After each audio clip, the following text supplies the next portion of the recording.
Good afternoon. This is Kathleen Griffin. It is 3 p.m. on Wednesday, April 28th, 2021. This is a hearing session of the Board of Assessment Appeals in Conference Room 1.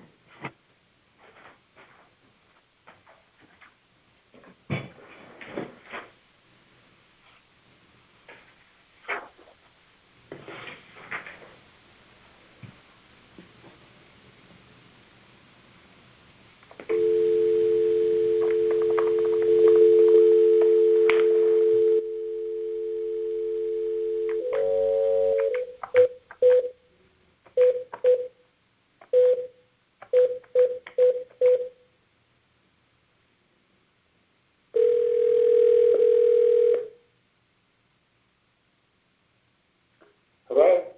Hi, this is Kathleen Griffin from the Board of Assessment Appeals. I was trying to reach Peter Wheels. Yes, speaking. Okay, great. Did I pronounce your name correctly? You did. I did. Okay, great. So I'm going to be conducting your hearing today, and I'm just going to read a few things into the record first because you are being recorded. Okay. So if you could just confirm for me that your appeal number, I have the wrong appeal out. Hold on one second. Let me get the right one. Appeal number 490.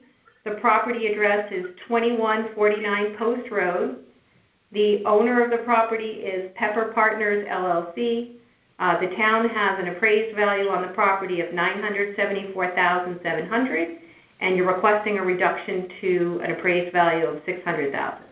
Is that accurate?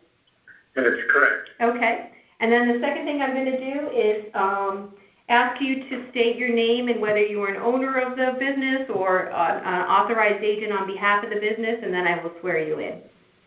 Okay. My name is Ernest Peter Wheel. I am the manager of Pepper Partners, LLC, and one-third owner of Pepper Partners, LLC. Okay. All right. Let me just record that here.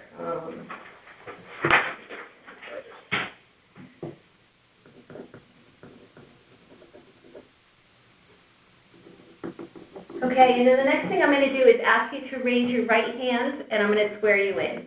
So, Okay. do you solemnly, I know I can't see you, but we'll trust you.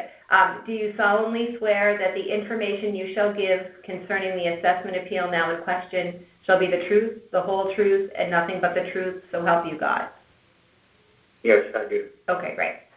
So now is your opportunity to tell me and through me to the board why you believe the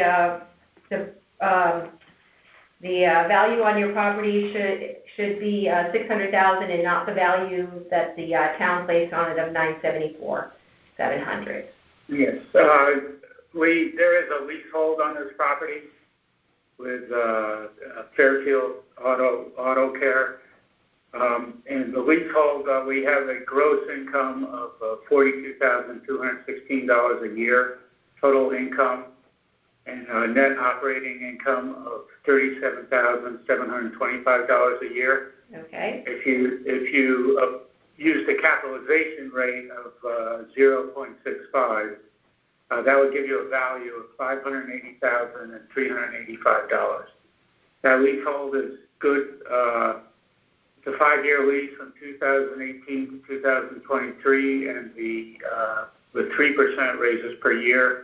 And the tenant has an option to renew it twice for a total of 10 additional years. So the lease would run through 2033.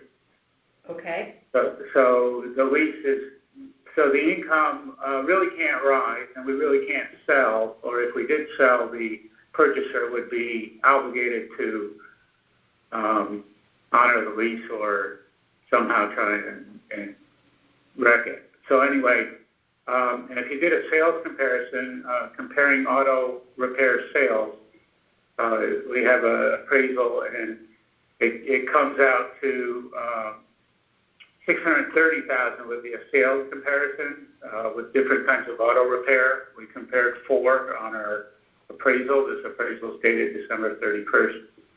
2020. Yes, I have a copy. Okay. Okay, so that sales comparison comes out to $630,000. So the appraiser picked $600,000 between the 580 and the 630. Okay. And so just again for your lease, you said your gross for the year is 42,200? 216, right. 216. Okay. And so you charge them by the year, not by the month? I'm just wondering. Well, it's by the month. It's $35.18 per month. $35.18 a month. Okay. And it goes up 3% a year every June. So this June it'll go up. But the year of the valuation, which is October 20th, right. For you, that is the lease amount in October of 2020. Okay. So $35.18, 3% a year, and it goes up every 2 years. And it looks like you have a lease through 2023 with 2 5-year extensions possible. Correct. Okay. Correct. And no other income or other use of the property? No. Okay. They have the leasehold for the entire property. And there's no separate parking lots or anything with this. This is I remember. Right. And it's Fairfield Automotive. I should have had you state for the record what the business is. Yeah. Yes, it's Fairfield Automotive. Okay. I'm sorry. And they've been there for a while, I think, right? About it's second generation. I think they've been there 30 or 40 years. Yeah. Okay. I was going to say, when I moved to Fairfield, I know they were there, and that was 20-some-odd years ago, so they've been there for 30 years. Okay, so it's a steady tenant for you. Right. Okay. Had you appealed in the past, or? We haven't. It should be noted that Pepper Partners has one other property in Fairfield, and under different LLCs, we have about 3 or 4 more. And this is the only one we're appealing. It is. Okay. Do you have other automotive ones, or no? Yes. You do. Okay. Yeah. Yeah, we have a couple other automotive appeals as well, so I've heard a couple of those. Okay. Is there anything else you want to tell me for the record, or so that I can tell the board? Well, your land appraisal seems unusually high, $859,700, which is $93.92 per square foot for land only. And I'm looking at your field card, and it says unit price of 44.72. So I'm not sure how you got up to 93 from the unit price of 44.2. Do you believe that that your lot is 9260 square feet? Yes. That is correct. Okay, so it's not like it was incorrectly measured. So no. Yeah, that's a good question. I don't know the answer. Right. So I know a lot of things on the field card, but I never did the math on that one before. So. Right. So the appraised land value is $869,700. Right. And I don't know how that came about. I mean, obviously you have your assessor has your has his methods, but right. I don't know. That seems I mean, I wish it was true, but right. But it seems unusually high. Well, there's restaurants and a lot of other businesses, in that area, so it could have been for the whole strip. I don't know exactly how they. Yeah, no, I understand. And there was a new building about 5 years ago down the street, and on the corner of Cesco Hill, there was a new building there. Right. And but that was a huge retail center with a bank tenant, so that's a whole different smoke. Exactly. In terms of rent. Yeah. Okay. So I do see. I'm just quickly looking at the card. So I see commercial land, I see commercial building, and commercial outbuilding. So can you just tell me the difference between the building and the outbuilding? Your garage where you work? Does he do the work? Well, he's got 3 bays where he does the work. Okay. So the 26,000 is probably the bays. That piece is probably the bays. I didn't look at the card that closely. Yeah. In other words, on the field card, they break it out. Okay. In 1994, he added a bay. Okay, so sometimes they'll break that piece out, but yeah. Okay. All right. If you, I will pass that information on about the land value. You're not the first one to say that, but Fairfield's also a desirable place to live, so right. Good things are happening here for us. So I'll just read you a concluding statement, if that's okay. Okay, if I may add one more thing. Sure. I just want to be clear that there's a leasehold, and so that creates the value of the land for us. Okay. So that's the dispute because it's leased, and we can't just. As opposed to rented, right? Well, as opposed to non-encumbered. Oh, I see, okay.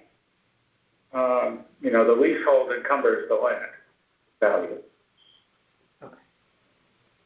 So that's it. I'm not an appraiser. I don't know how to say it quite right, but anyway, that's our opinion. So thank you. Okay, so I'll just read you my closing statement, sure, and I just asterisk that on my notes, so I'll make that part of the presentation.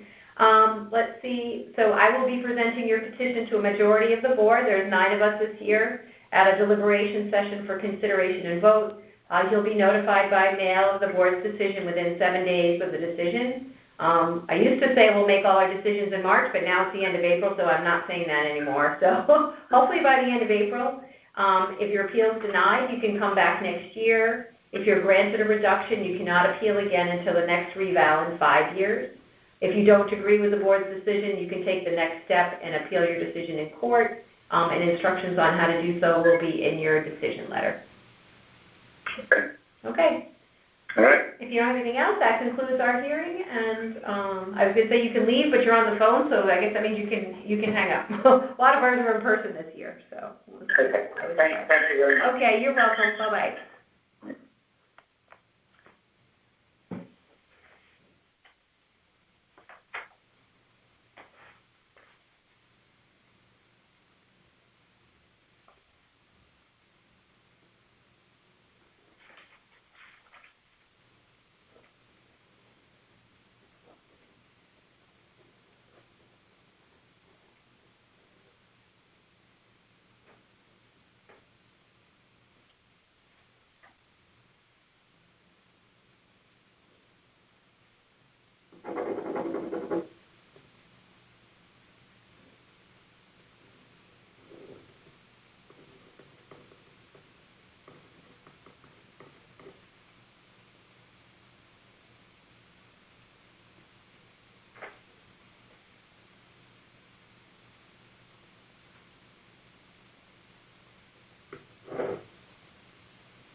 Jordan, this is Kathleen Griffin calling from the Board of Assessment Appeals in Fairfield, Connecticut.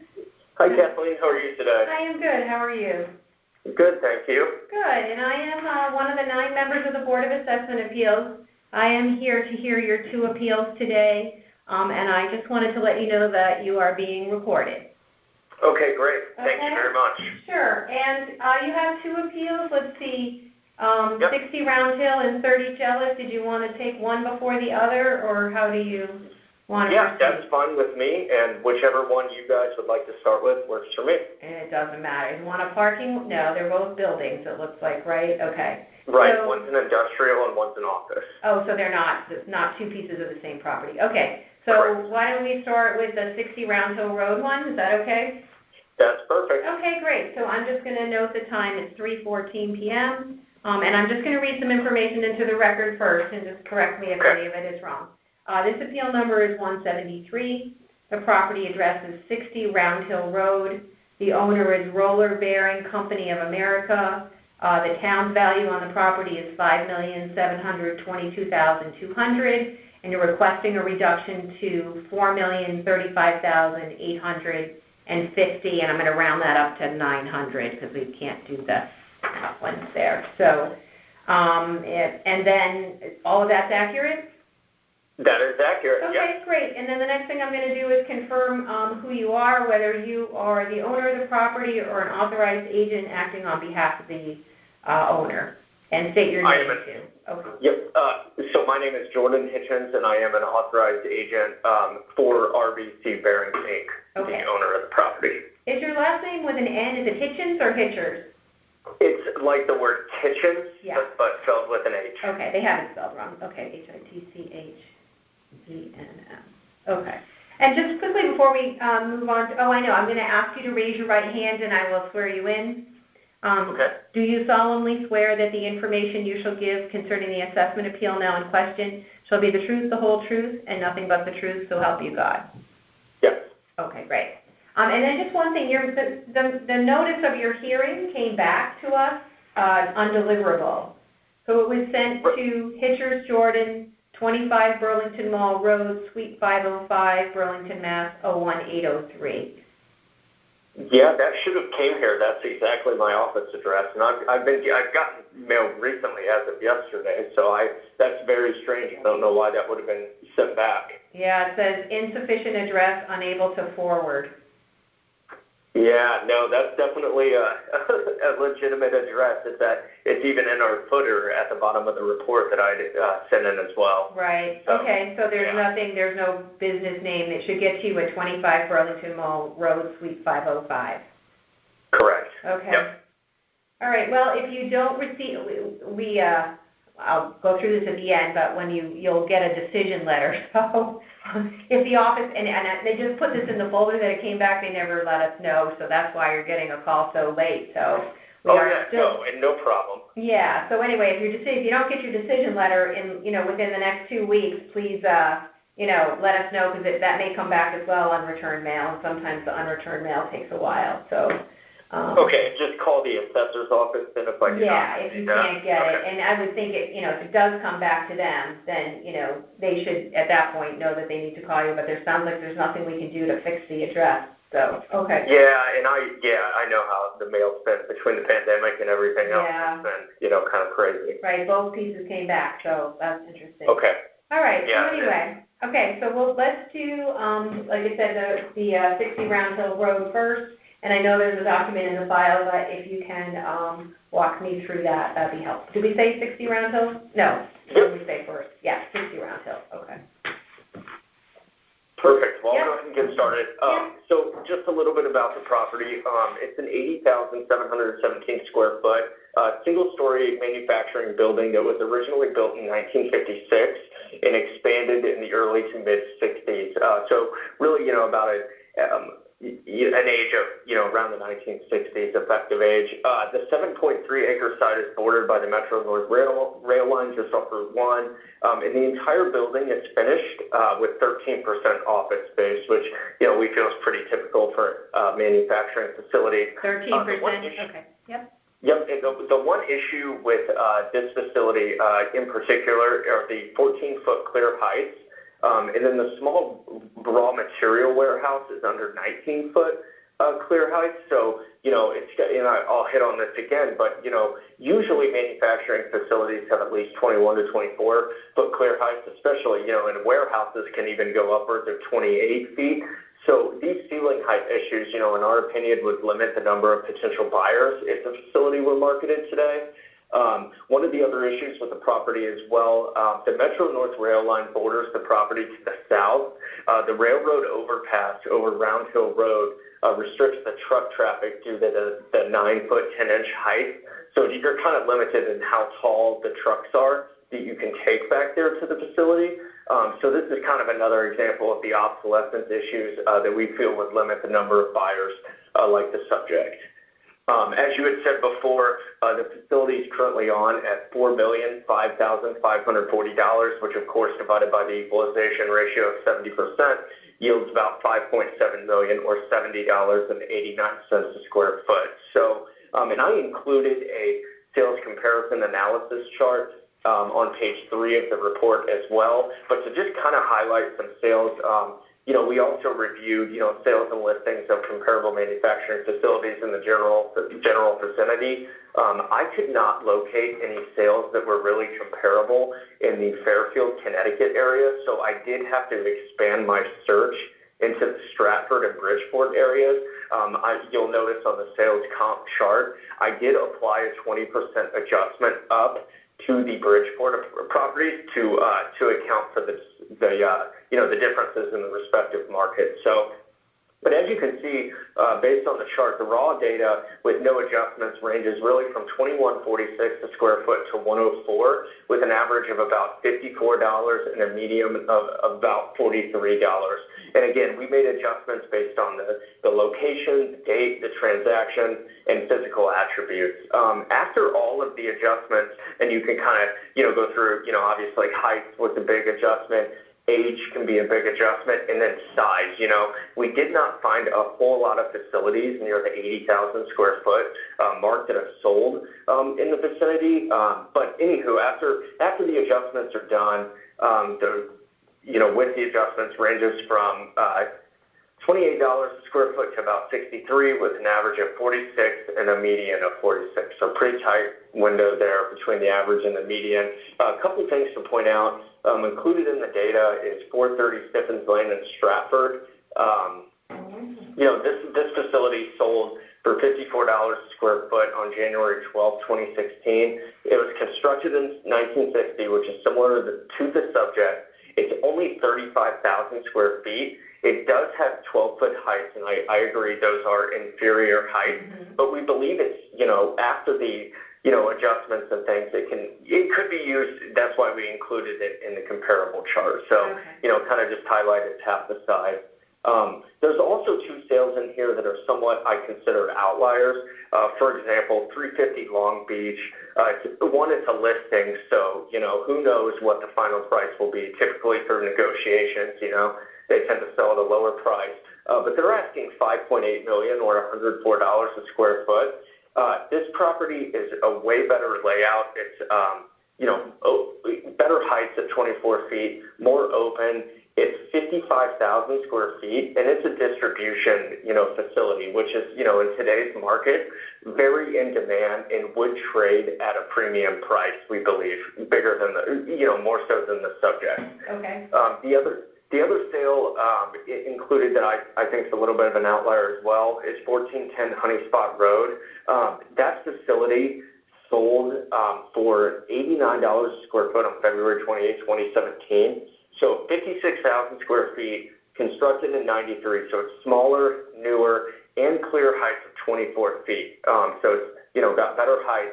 It's also important to note that this property sold with an inflated price due to the seller storing material in the space before closing and the permits that were already in place at the time of the sale.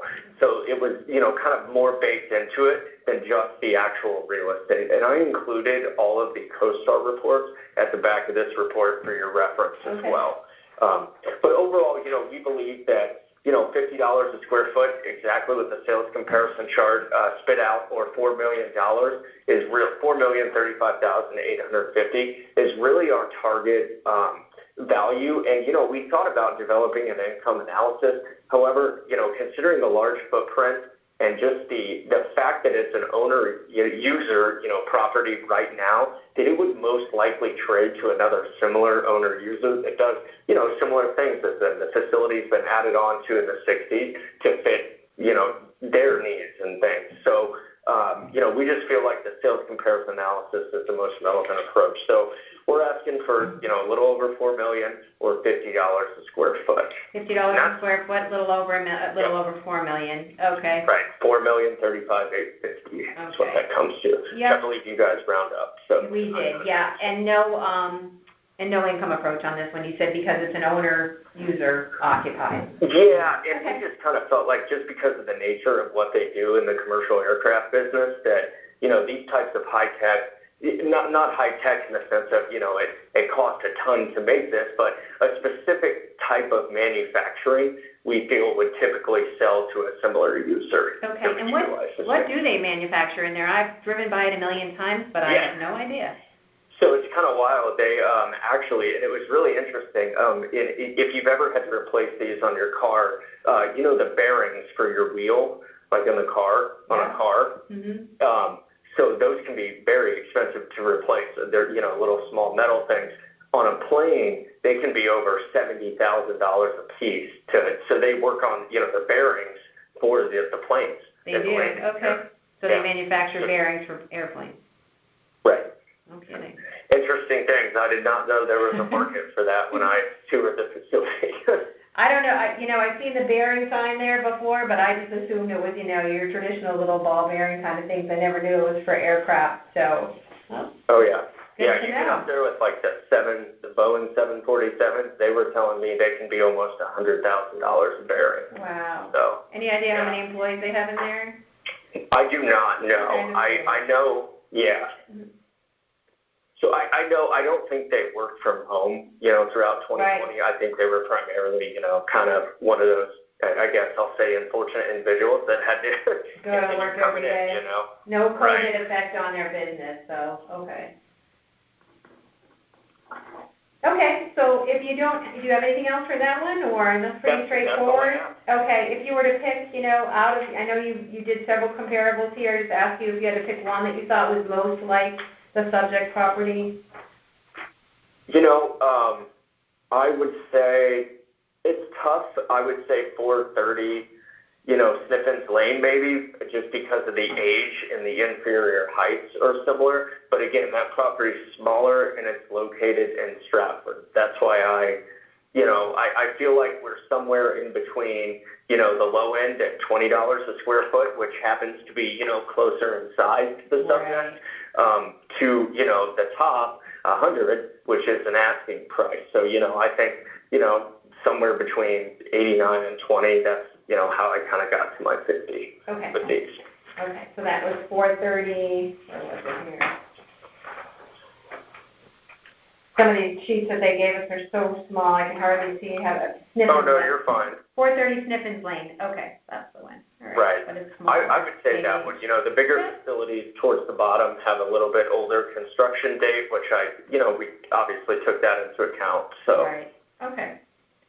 Sounds good. All right, let me put my notes away for this one, and we'll move on to the next one.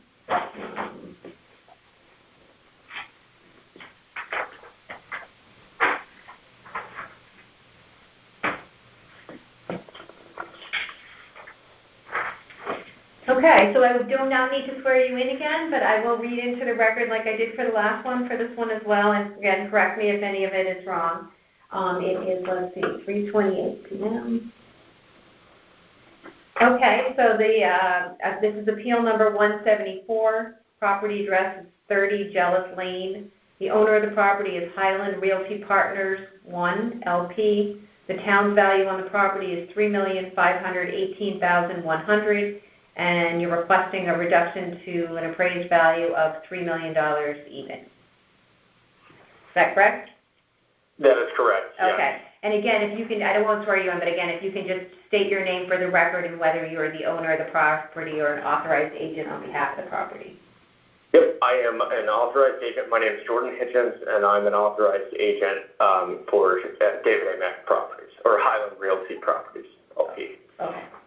Sounds good. Okay, so once again, this is your opportunity to tell us why you believe the value is too high and it should be reduced to the $3 million requested value. Okay, great, perfect.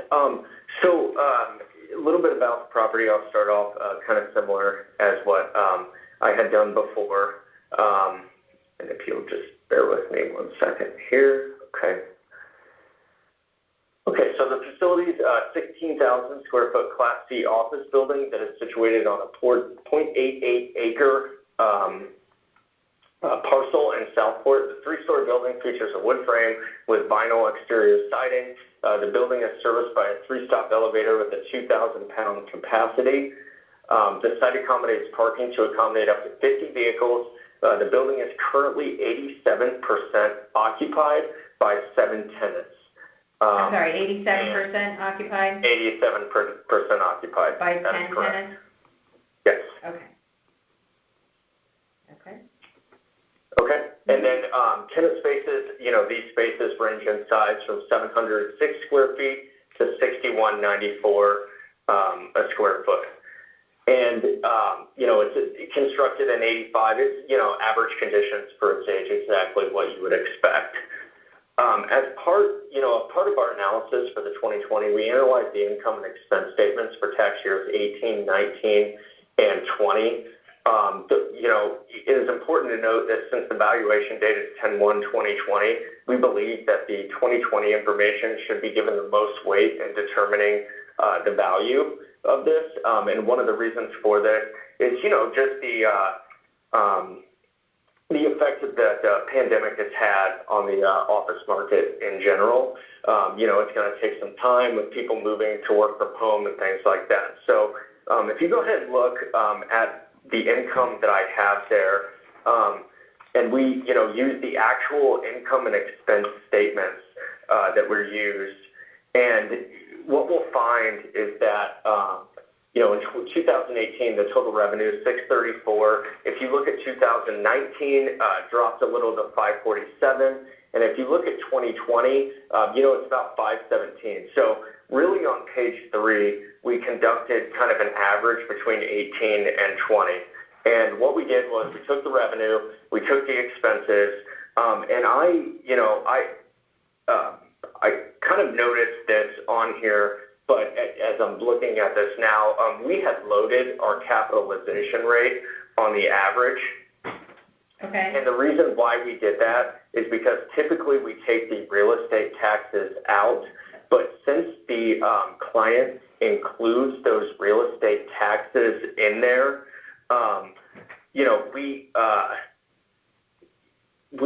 I think those real estate taxes should not be included in there is what I'm saying. So if you look at the average 2018 and 2020 income chart, that $57,231, if, take that out, that raises, the expenses a little bit. That produces a net operating income of $263,770. So I apologize. Different than what, so I was a little confused. So the general expenses, but you subtracted the real estate taxes, or you didn't? You've got your income, I see that. You've got your total revenue. Then you've got general expenses, and you said less real estate, less RE taxes?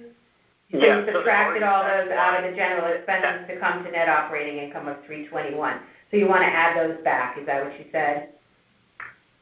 I do not want to include them in the expenses, is what I'm saying. So what's the new number? Right.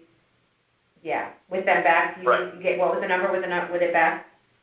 So if you take out that zero, if you zero out the RE taxes, and again, I really apologize for that. No, I just want to make sure it's as correct as possible for you. The total expenses then equates to negative $302,739. So essentially, that total expense number that you see there with $57,000 added to it. Okay. Yep. Yep, so that changes our net operating income to about $263,770. Okay. So all right, so that's changing the net up from the 321 to 263,770. Correct, Okay. because they aren't included anymore. Okay. Correct.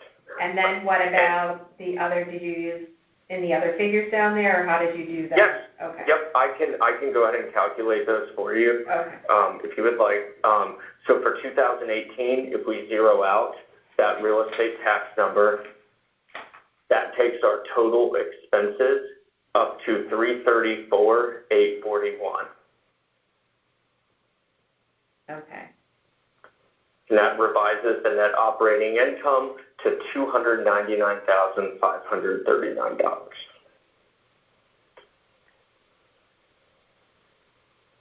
Okay, that's for 18, right? Right. Okay. And for 2019, zero out that real estate tax line of $61,618. Mm-hmm. That takes our total expenses to $244,677. Okay. Which results in an NOI of $302,742.36. Okay, and the reason why you netting them out is because you said that they're paid for by the. Tell me again. They're paid for by the. It's been a long day already for me. Sorry. The tenants pay for them. They're net. Yes. What includes the real estate? In other words, the owner's paying the real estate taxes. Is that what you're saying? They're not. He's not passing it on. Okay. Right. Got it. Okay. That makes an NOI for $302,742 for 19. Yeah. And for 2020, zero that real estate, $46,588. That comes down. That makes your total expenses for 20, $328,695. Okay. And a revised NOI of $189,029. Okay. So on the average then, the total revenue stays the same at $566,508. Yeah. All of the expenses, we'll zero out the real estate tax line item. The total expenses then is $302,738. $302,738. Okay. Yep. Which results in an NOI of about $2.5 million. Or sorry, $263,770. Right. Oh, that's what it is. Okay. 270. Yeah. Right. Okay. Yep. And then once you cap that out, the full, loaded cap rate, you get the $2.5 million. Okay. So. And you're using a 1.8. What's your cap? No, 8.5 cap rate. 8.5 cap rate. Okay. Yes. And a lot of that was, just the impact of the pandemic, looking at the market and kind of, the long-term impact on office-style properties.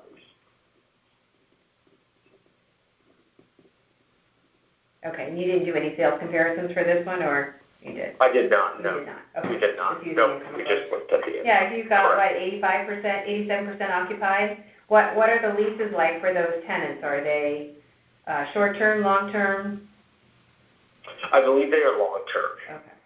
So yeah, they're not up for expiration anytime, like right now. Okay.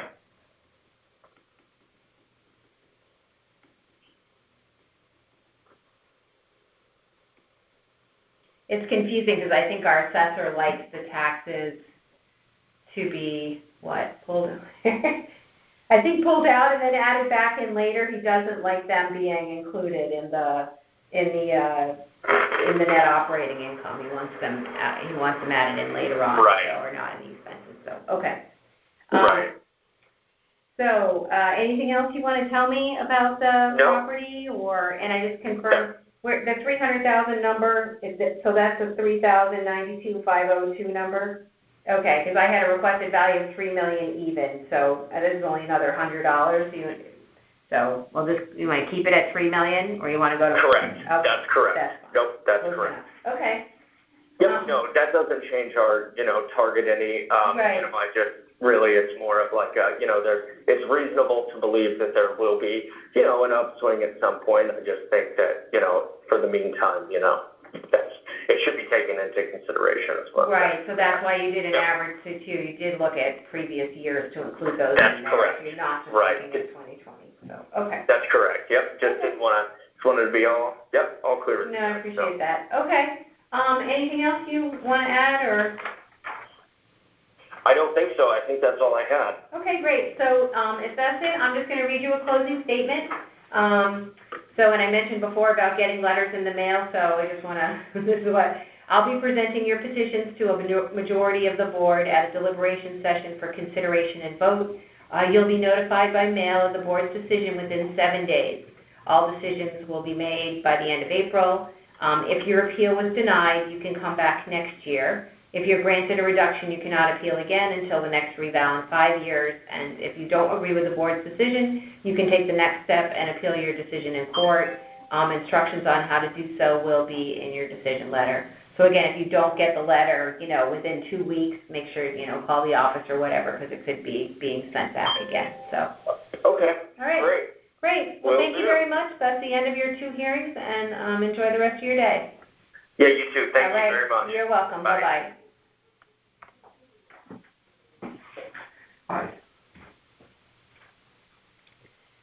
This is Kathleen Griffin. It's 3:39 p.m., and that concludes the hearings for April 28th in Conference Room 1.